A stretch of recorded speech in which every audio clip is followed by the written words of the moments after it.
ભુજ ખાતે આજે કચ્છ જિલ્લાના નવનિયુક્ત કલેક્ટર શ્રી અનિલકુમાર રાણાવસિયાના અધ્યક્ષસ્થાને જિલ્લા કક્ષાની સંકલન સહ ફરિયાદ સમિતિની બેઠક યોજાઈ હતી.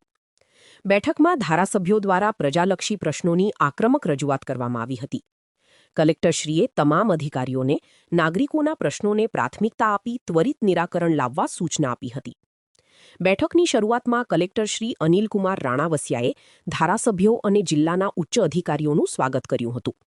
તેમણે જણાવ્યું હતું કે પ્રજાના પ્રશ્નોના ઝડપી ઉકેલ માટે આયોજનબદ્ધ રીતે કામગીરી કરવામાં આવે અને પ્રજાલક્ષી કામોને પ્રાથમિકતા આપવામાં આવે. રાપર ધારાસભ્ય શ્રી વિરેન્દ્રસિંહ જાડેજાએ રાપર વિસ્તારમાં પીજીવીસીએલ ઓફિસમાં સ્ટાફની અછત, લો વોલ્ટેજ, પીવાના પાણીની સમસ્યા, નર્મદા કેનાલ, રસ્તા મરામત, ડેમ રિપેરિંગ, ટ્રાફિક નિયમન, ખેતીવાડી નુકસાની સર્વે, વીજ કનેક્શન, આરોગ્ય સ્ટાફની ઘટ અને વિવિધ ગામોમાં પાણી વિતરણ જેવા મુદ્દાઓ ઉઠાવ્યા હતા. ઉપરાંત જ્યોતિગ્રામ કનેક્શન, નલ સે જલ યોજના, શાળાના નવા ઓરડા અને પ્રધાનમંત્રી આવાસ યોજનાના હપ્તા સંબંધિત પ્રશ્નોની પણ રજૂઆત કરવામાં આવી હતી.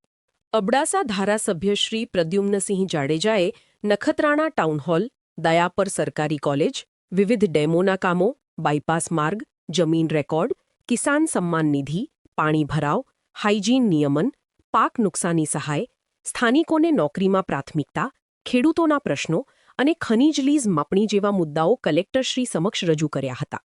કલેક્ટરશ્રીએ તમામ સંબંધિત વિભાગોના અધિકારીઓને ધારાસભ્યો દ્વારા રજૂ કરાયેલા પ્રશ્નો અંગે તાત્કાલિક કાર્યવાહી કરી નાગરિકોને રાહત આપવા સૂચના આપી હતી. ખાસ કરીને પાણીના પ્રશ્નોના કાયમી ઉકેલ માટે પ્રાંત અધિકારીઓને આયોજનબદ્ધ કામગીરી કરવા જણાવ્યું હતું. આ ઉપરાંત કલેક્ટરશ્રીએ શિક્ષણ વિભાગ અને અન્ય વિભાગોને વિદ્યાર્થીઓને રોજગારલક્ષી શિક્ષણ સાથે જોડવા અને કચ્છ સહિત દેશના વિકાસમાં ભાગીદાર બનાવવા માટે માર્ગદર્શન આપ્યું હતું. તેમણે જણાવ્યું હતું કે જ્યાં પ્રજાનું બહોળું હિત જોડાયેલું હોય તેવા પ્રશ્નોમાં અધિકારીઓએ જાતે સ્થળ મુલાકાત લઈ સંબંધિત વિભાગો સાથે સંકલન કરી ઝડપી ઉકેલ લાવવો જોઈએ.